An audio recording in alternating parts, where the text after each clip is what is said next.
ہاں تو شیخ pre order gold جائز نہیں ہے، سود میں ہوں شمار ہوگا.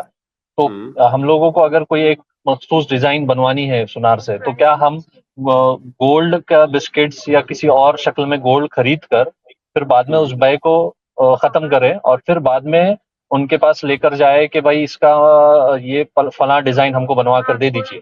تو ہوں اس کی کیا گنجائش، اس میں گنجائش ہوں ہے یا پھر، اور اس میں کیا ہوں احتیاط کرنا چاہیے یہ بھی بتا دیجیے اگر صحیح ہے تو. دیکھیے، حرام سے بچنے کا آپ نے ایک بہترین طریقہ بتایا ہے. یہ طریقہ پہلے بھی میں ذکر کر چکا ہوں. اگر میں آپ کا سوال ٹھیک سے سمجھا ہوں تو سوال آپ کا یہ ہے کہ چونکہ ہم اگر سونے کا زیور خرید رہے ہیں سونار سے، تو ہم ایک ہاتھ سے پیسہ دیں اور اسی مجلس میں سونا لیں. ایسا نہیں کر سکتے کہ ہم اسے آرڈر دے دیں، ہم خرید لیں، سونا خرید لیں، پیسہ ابھی دے دیں، اور چونکہ ہمیں ایک مخصوص ڈیزائن چاہیے تو ہم اسے بعد میں لیں.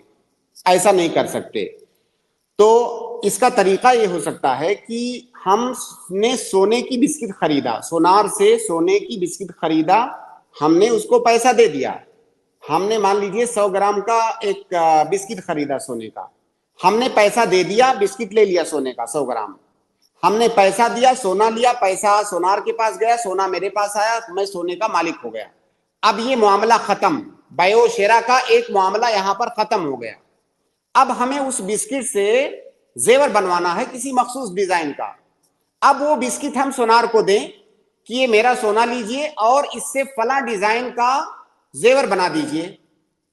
اب ہم یہ دوسرا معاملہ کر رہے ہیں، اس کو بیع و شراء کا معاملہ نہیں کہیں گے، اس کو اجارہ کا معاملہ کہیں گے. ہم بطور مزدور اس سونار کو ہم ہائر کر رہے ہیں، ہم اس سونار کو ایک کام دے رہے ہیں کہ میرا یہ کام کر دیجئے، ہم آپ کو اتنی اجرت دیں گے. ہمارے اور اس کے درمیان اجرت طے پائے گی کہ اگر آپ میرے لیے میرے اس سونے سے فلاں ڈیزائن کا زیور بنائیں گے تو میں آپ کو آپ کی اجرت اتنی دوں گا. اب یہ دوسرا معاملہ ہے جو کہ بیع و شراء کا معاملہ نہیں ہے، یہ مکمل طور سے اجارہ کا معاملہ ہے اور یہ جائز ہے. جی ابو مریم بھائی. یہ اس میں شیخ ہوتا یہ ہے کہ ہم نے مان لیجئے 5 گرام کا سونا دیا ہے، اور کبھی کبھار وہ زیور بنانے میں ہو سکتا ہے 4.5 گرام ہو جائے، یا 5 گرام کے اوپر اور 5.5 گرام ہو جائے کچھ چیزیں ایڈ ہونے کی وجہ سے، تو اس کا تو معاملہ اس کیسا میں رہے گا؟ دیکھیے، احتیاط دو چیزوں میں کیجئے. اس میں آپ نے بھی پوچھا نا کہ ہمیں احتیاط کیا کرنا چاہیے. ایک احتیاط تو یہ کیجئے کہ آپ کا سونا کم نہ ہو، سونار کو اپنی طرف سے سونا نہ لگانا پڑے. کیونکہ اگر آپ نے 5 گرام دیا ہے اور سونار 5.5 گرام سونے سے زیور بنا رہا ہے، تو گویا کہ وہ جو آدھا گرام ہے وہ آپ سونار سے خرید رہے ہیں. تو آپ جو سونا سونار کو دیں، آپ کا زیور اسی مقدار کے اندر ہو، اس سے زیادہ نہ ہونے پائے، سونار کو اپنی طرف سے سونا نہ لگانا پڑے. ایک احتیاط تو آپ یہ کریں. دوسرا احتیاط آپ یہ کریں کہ کئی سارے لوگ اس میں ہیلا اور بہانہ اختیار کر سکتے ہیں کہ بھائی میں سونار کے پاس گیا، میں نے کہا مجھے 100 گرام کا بسکٹ چاہیے، اس نے کہا ٹھیک ہے میں 100 گرام کا بسکٹ آپ کو اتنے لاکھ روپے میں دوں گا.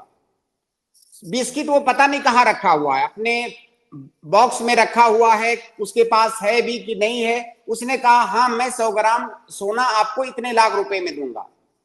اب میں نے اسے کہا کہ یہ لو اتنا لاکھ روپیہ، اب اسی سونے سے میرا زیور بنا دو فلاں ڈیزائن کا. سونا ہم نے دیکھا بھی نہیں. تو ایسا نہیں ہونا چاہیے. باقاعدہ طور سے وہ سونا آپ کے ہاتھ میں دے، آپ کی ملکیت میں آ جائے، اس کے بعد پھر آپ اس کو دوسرا معاملہ کیجئے اس سے. تو یہ احتیاط بھی ضروری ہے. کوئی اس کو ہیلا بنا کر کے اختیار نہ کرے کہ میں نے سونار سے پہلے والے معاملے میں سونا خرید لیا تھا، دوسرے والے معاملے میں میں اجارہ کر رہا ہوں. سونا ضروری ہے کہ وہ سونار فزیکلی آپ کو دے. اور اس میں شیخ ایسا سنا تھا میں نے کہ مجلس سے باہر ہو جانا چاہیے بیع ختم ہونے کے بعد، تو کیا یہ صحیح ہے؟ نہیں. دیکھیے، وہ جو مجلس کا مسئلہ ہے نا، وہ ایک دوسرا مسئلہ ہے. مجلس کا مسئلہ یہ ہے کہ جب آپ کسی سے کوئی سامان خریدتے ہیں، کوئی بھی سامان چاہے سونا ہو یا کوئی دوسرا سامان ہو، تو جب تک آپ دونوں انسان خریدنے اور بیچنے والے اسی مجلس میں بیٹھے ہوئے ہیں تب تک دونوں میں سے ہر ایک کو یہ اختیار ہوتا ہے کہ وہ اس بیع کو ملغا کر سکتا ہے، فسخ کر سکتا ہے. اس کو خیار المجلس کہا جاتا ہے. اللہ کے نبی صلی اللہ علیہ وسلم کی حدیث ہے، عبداللہ ابن عمر رضی اللہ تعالیٰ عنہما کی روایت ہے کہ البیعان بالخیار ما لم یتفرقا، کہ خریدنے اور بیچنے والے کو اختیار ہے بیع کو فسخ کرنے کا، ختم کرنے کا، جب تک وہ لوگ مجلس میں بیٹھے ہیں.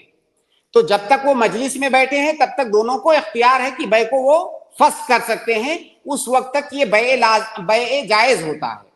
جب مجلس سے دونوں علیحدہ ہو گئے اس کے بعد دونوں فسخ، کوئی بھی اس کو فسخ نہیں کر سکتا ہے. ہاں دونوں آدمی راضی ہو تو الگ بات ہے فسخ کرنے پر، لیکن ایک کی مرضی سے فسخ نہیں ہو سکتا. تو یہ مسئلہ مکمل طور سے دوسرا مسئلہ ہے، اس کا پہلے مسئلے سے کوئی تعلق نہیں ہے. ایسا ضروری نہیں ہے کہ مجلس سے جب الگ ہوں گے تبھی بیع مکمل ہوگا.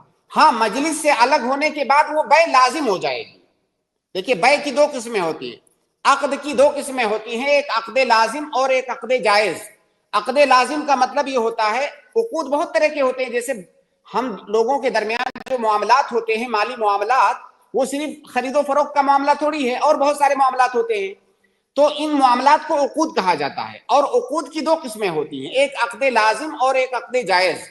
عقد لازم اس عقد کو کہتے ہیں کہ جب ہمارا معاملہ ہو گیا اس کے بعد ہم دونوں میں سے کسی کو اس بات کا اختیار نہیں ہے کہ سامنے والے کی مرضی کے بغیر ہم اس کو کینسل کریں.